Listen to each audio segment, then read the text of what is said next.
என் உயிரின மேலான தமிழ் பெருங்குடி மக்களே, உங்கள் அனைவருக்கும் மேலரசம்பட்டு சண்முகத்தின் பணிவான வணக்கங்கள். அன்பு உறவுகளே, நம்முடைய சேனலை சப்ஸ்கிரைப் செய்து கொள்ளாமல் பார்த்து கொண்டிருப்பவர்கள், நம்முடைய காணொலியை புதிதாக பார்க்கின்ற அன்பு உறவுகள் அனைவரும் சப்ஸ்கிரைப் செய்து கொண்டு தொடர்ந்து நம்முடைய காணொலியை பாருங்கள். தொடர்ந்து நமக்கு ஆதரவு தாருங்கள். அன்பு உறவுகளே, 2026 சட்டமன்ற தேர்தலுக்கு முன்பாக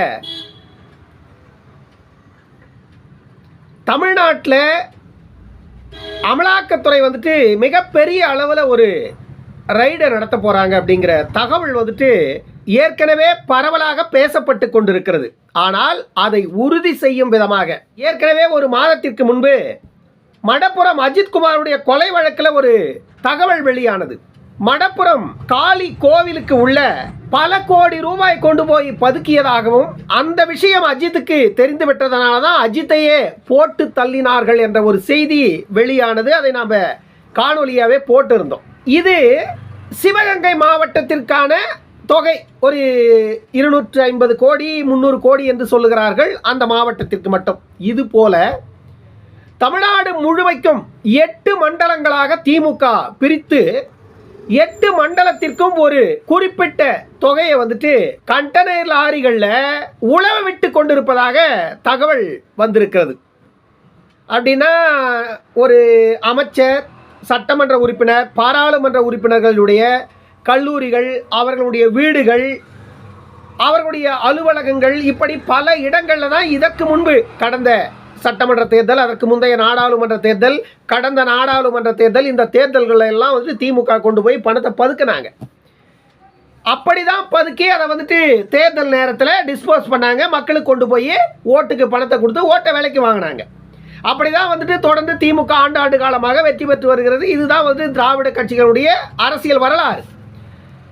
இதே வேளையே இப்பொழுது 2026 சட்டமன்ற தேர்தலுக்கு இன்னும் 7 மாதங்கள் இருந்தாலும் ஆனால் திமுக அந்த வேலையை இப்பொழுதே கையில் எடுத்திருக்கிறது. அதற்கு முக்கிய காரணம், ஜனவரி அல்லது பிப்ரவரி மாதத்திலேயே தமிழ்நாட்டில் தேர்தல் விதிகள் நடைமுறைக்கு வந்துடும்.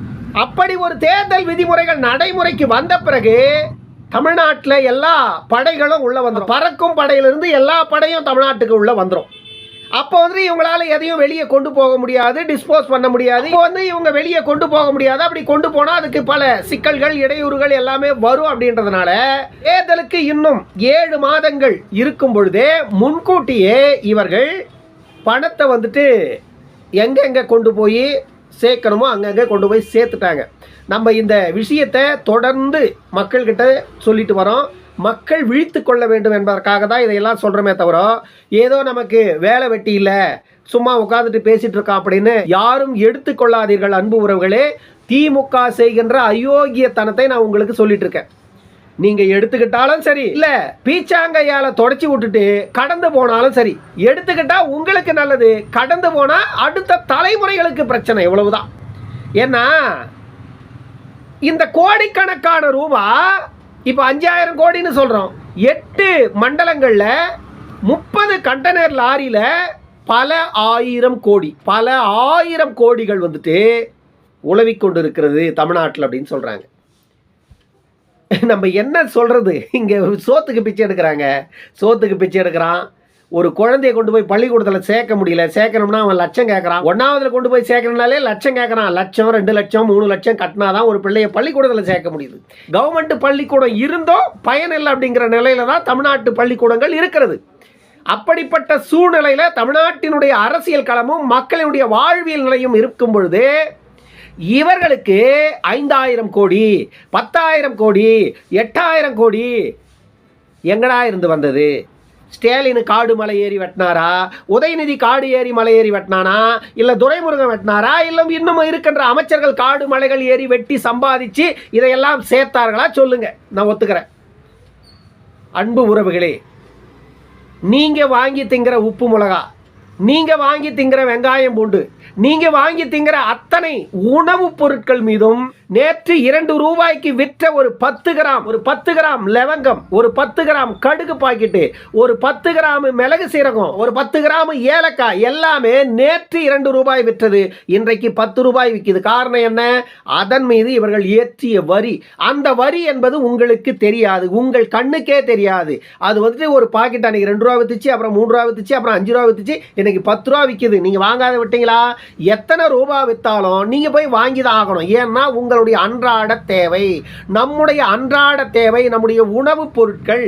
நம்ம உணவுப் பொருட்கள் மீது நமக்கே தெரியாத இவர்கள் எல்லா வரிகளையும் சேர்த்து அதற்கும் ஜிஎஸ்டி, எஸ்டி எல்லா எஸ்டியும் போட்டு கடைசியில் இவங்க வரியா வாங்கி அதைத்தான் கொண்டு போய் இப்படி பதுக்கிட்டு இருக்காங்க. அவங்க யாரும் காடு ஏறலை, மலை ஏறலை, அல்லும் பகலும் அயராது உழைக்கலை, நெத்தியில் இருந்து வேர்வு தண்ணி நிலத்தில் சிந்தலை, இரவு பகல் தூக்கம் கடலை, எப்படியுமே அவங்க உழைக்கலை. உழைப்புன்னா என்னன்னு அவங்களுக்கு தெரியாது. இப்படிப்பட்டவர்கள் தான் கோடி கோடியாக பணத்தை இன்னைக்கு கண்டெய்னரில் கொண்டு போய் ஊராக சுத்த விட்டுட்டு இருக்கான். என்னைக்கு வரைக்கும் இது சுத்தம்னா, இடி தமிழ்நாட்டில் ரைடு வந்து அமலாக்கத்துறை தமிழ்நாட்டில் எல்லா இடத்துலையும் ரைடு பண்ணி கடைசியில் அமலாக்கத்துறை வெளியே போகிற வரைக்கும் சுத்தம். அதுக்கப்புறம் எங்கன்னா ஒரு இடத்துல பதுக்கி அதுக்கப்புறம் வட்டம், மாவட்டம், கிளை எல்லாருக்கும் பங்கு போட்டு பிரித்து கொடுத்து அவன் ஊருக்கு கொண்டு போய் அதை சேர்ப்பானுங்க. சேர்த்து தேர்தல் நேரத்தில் எல்லாருக்கும் வாரி வழங்குவாங்க, மக்களுக்கு வாரி வழங்குவாங்க. ஏன்னா நாங்கள் வள்ளல் பரம்பரை, திமுக வந்துட்டு வள்ளல் பரம்பரை. நாங்கள் பிறக்கும் போதே வள்ளலாக நாங்கள் இருந்ததுனால தான் ரயிலுக்கே டிக்கெட் எடுக்காத நாங்கள் சென்னைக்கு வந்து சேர்ந்தோம். ஏன்னா நாங்கள் மிகப்பெரிய வள்ளல் பரம்பரை அப்படின்னு சொன்னதுனால தான் ட்ரெயினில் டிக்கெட் இல்லைனாலும் எங்களை சென்னையில் கொண்டாந்து இறக்கி விட்டாங்க. நீங்கள் வர முடியுமா? திருவாரூர்லேருந்து சென்னைக்கு டிக்கெட் இல்லாத ட்ரெயினில் இடையில எத்தனை டிடிஆர் ஏறுவான், எவன் எங்கே பிடிப்பான், அதில் ஒரிஜினல் யார் டூப்ளிகேட் யாருன்னு தெரியாது. ஏன்னா திமுக ஆட்சியில் பல டூப்ளிகேட் டிடிஆர் ட்ரெயினுக்கு உள்ள வரான். இப்போ இதையெல்லாம் நம்ம பார்க்குறோம். இப்படியெல்லாம் இருக்கின்ற இந்த காலகட்டத்தில் கோடி கோடியாக பணத்தை சுருட்டி கண்டெய்னராக தமிழ்நாட்டில் சுத்த விட்டு இந்த பணமெல்லாம் நாளைக்கு ஓட்டுக்காகவும் தேர்தல் செலவுக்காகவும் 10,000 கோடி, நான் ஏற்கனவே சொல்லியிருக்கிறேன், 10,000 கோடி திமுகவினுடைய 2026 பட்ஜெட்.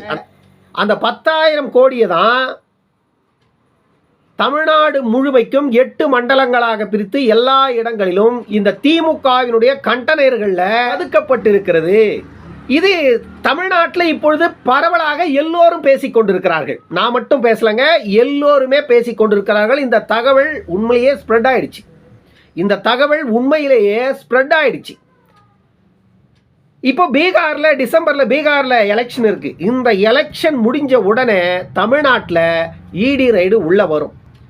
இடி ரைடு எங்கே வரும் உள்ள அப்படின்னா, தமிழ்நாட்டுக்குள்ள தமிழ்நாட்டில் 12 அமைச்சர்களுடைய பட்டியல் இடி கிட்ட ஆல்ரெடி கொடுக்கப்பட்டிருப்பதாக சொல்றாங்க. அந்த 12 அமைச்சர்கள் வீடுகள், அலுவலகங்கள், அவர்களுடைய பினாமிகள் எல்லாரையும் நோண்டி நொங்கெடுக்க போகுது உள்ள இடி வந்து.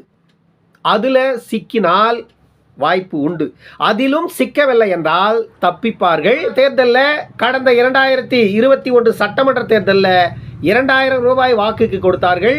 இந்த சட்டமன்ற தேர்தலில் 3,000 அல்லது 4,000, 5,000 கூட வாக்குக்கு கொடுப்பார்கள். ஏன்னா இது சட்டமன்ற தேர்தல். பாராளுமன்ற தேர்தலில் கூட 1,000, 2,000 கொடுத்து வாக்கை பெற்று விட்டார்கள். ஆனால் இது சட்டமன்ற தேர்தல், எந்த கட்சியும் தூங்காது. இப்போ திமுக தான் இதை செய்யுது, அதிமுக செய்யாதானா? அதிமுகவும் செய்யும். ஆனால் அவர்களுக்கு இடி ஒத்துழைக்கும், திமுகவுக்கு இடி ஒத்துழைக்காது. காரணம், அவங்க எதிர்கட்சி, இவங்க ஆளும் கட்சி. ஆளும் கட்சியினுடைய கூட்டணியில அதிமுக இருப்பதால ஆளும் கட்சியை வந்துட்டு இடி அந்த அளவுக்கு அலசுவதற்கு வாய்ப்பு குறைவு. அமலாக்கத்துறை என்பது மத்திய அரசினுடைய கட்டுப்பாட்டில் இயங்குகின்ற தனித்துவம் மிக்க அமைப்பு தான். ஆனாலும் அந்த அமைப்பு மத்திய அரசினுடைய கட்டுப்பாட்டில் தான் அந்த அமைப்பு இயங்குது. தனித்துவம் மிக்க அமைப்பு என்று சொன்னாலும் அது மத்திய அரசு சொல்லுகின்ற வேலையைத்தான் செய்கிறது. ஏன்னா எந்த ஒரு தனித்துவம் மிக்க அமைப்பும் அவர்களே தன்னிசையாக அந்த இயக்கம் இயங்குவது இல்லை. அதற்கு நம்ம இந்தியாவில் இருக்கிற அந்த அதிகாரம் வந்துட்டு இடம் கொடுப்பது இல்லை. ஏன்னா அப்படிதான் இது வரைக்கும் ஜனாதிபதி உட்பட, ஜனாதிபதியே வந்துட்டு இந்தியாவினுடைய முதல் குடிமகன் ஜனாதிபதி. ஆனால் ஜனாதிபதி அவரே தன்னிச்சையாக அந்த முடிவு எடுக்க முடியாது. மத்திய அரசு, இந்தியாவுடைய பிரதமர் என்ன முடிவெடுக்கிறாரோ, என்ன சொல்றாரோ அதைத்தான் வந்து ஜனாதிபதி செய்வார். அப்படிதான் வந்துட்டு இந்தியாவினுடைய அமைப்பே இருக்கு. அப்படி இருக்கும் பொழுது அமலாக்கத்துறை தமிழ்நாட்டுக்கு உள்ள ஜனவரியில் கண்டிப்பாக நுழைந்து விடும். அதற்குள்ளாக திமுக எல்லா பணத்தையும் கண்டிப்பா கொண்டு போய் எலி வலைக்கு உள்ள கொண்டு போய் நெல்லை கொண்டு போய் அடுக்கி வைக்கும். எலி வலைக்கு உள்ள நெல்லை கொண்டு போய் 6 மாதத்திற்கு தேவையான தீனியை கொண்டு போய் நெல்லை கொண்டு போய் உள்ள வளனோண்டி அடுக்கி வச்சிரும். எலி எலி எலி இருக்குது இல்லையா வயல்ல, அந்த வயல் எலி நெல் கதிர்களை கட் பண்ணி 6 மாதத்திற்கு தேவையான உணவு அளவிற்கு கொண்டு போய் அடிக்கணுமா உள்ள அந்த வலைக்கு உள்ள. அந்த மாதிரி இவர்கள் 2026 தேர்தலுக்கான பணத்தை இப்போ 7 மாதத்திற்கு முன்பாகவே தொடங்கி விட்டார்கள் கொண்டு போய் சேர்க்க வேண்டிய இடத்துல சேர்ப்பதற்கு. ஆகையால தேர்தல் நெருங்குகின்ற நேரத்தில் கண்டிப்பா தமிழ்நாட்டில் ஈடி நுழையும். எந்தெந்த அமைச்சர்கள் சிக்குவாங்கன்னு தெரியாது, ஆனாலும் ஒன்றும் நடக்காது. எல்லாரும் சிக்குவாங்க, கைப்பற்றுவாங்க, சிலர் எல்லாமே நடக்கும். ஆனால் எந்த அமைச்சரையும் தூக்கி உள்ள போட மாட்டாங்க. இதன் மூலமாக மக்களுக்கு நான் சொல்ல வர்றது என்னன்னா, எத்தனை பேர் குற்றவாளிகளாக சிக்கினாலும் அவர்களுக்கு எந்த தண்டனையும் கிடைக்காது. ஆனால் சாமானிய மக்கள், நீங்கள் அவர்களிடம் பெறுகின்ற பணமே கையும் களவுமாக உங்களை பிடிச்சிட்டாங்கன்னா அவங்க தப்பிச்சிடுவாங்க அரசியல்வாதிங்க. ஆனால் சாமானிய மக்கள் நீங்கள் குற்றவாளின்னு சொல்லி உங்களை தூக்கி உள்ள போட்டுருவாங்க. இதுவெல்லாம் நடக்கும். இதுவெல்லாம் நடப்பதற்கான வாய்ப்புகள் உண்டு. லஞ்சம் என்பது கொடுப்பதும் குற்றமே, வாங்குவதும் குற்றமே. லஞ்சம் கொடுப்பது மட்டும் குற்றம் அல்ல, வாங்குவதும் குற்றம்தான். இப்பொழுது நீ ஓட்டுக்கு வாங்குகின்ற லஞ்சம் என்பது குற்றத்திலும் மிகப்பெரிய குற்றம். அது ஏன்னா வாக்கு என்பது விலைக்கு விற்கப்படுகின்ற ஆயுதம் அல்ல, உன்னுடைய வாழ்வியலை மாற்றுகின்ற பேராயுதம் வாக்கு. அந்த பேராயுதத்தை 1000க்கும் 500க்கும் விற்றுவிட்டு காலமெல்லாம் நீங்கள் மட்டுமல்ல உங்கள் அடுத்த தலைமுறைகள் கூட இங்க கொடும்பாவத்தை இந்த ஆட்சியாளர்களுக்கு கீழே அனுபவித்துக் கொண்டிருக்கிறார்கள் என்பதை ஒவ்வொரு சாமானிய மக்களும் மனதில் வையுங்க. அப்பதான் தேர்தல் வரும் பொழுது உங்களால் சிந்திக்க முடியும், வாக்கு யாருக்கு அளிக்கணும் அப்படின்ற அந்த சிந்தனை வரும். அவன் கோடி ரூபாய் உனக்கு கொடுக்கட்டும், உன்னுடைய வாக்கின் மதிப்பு கோடி அல்ல.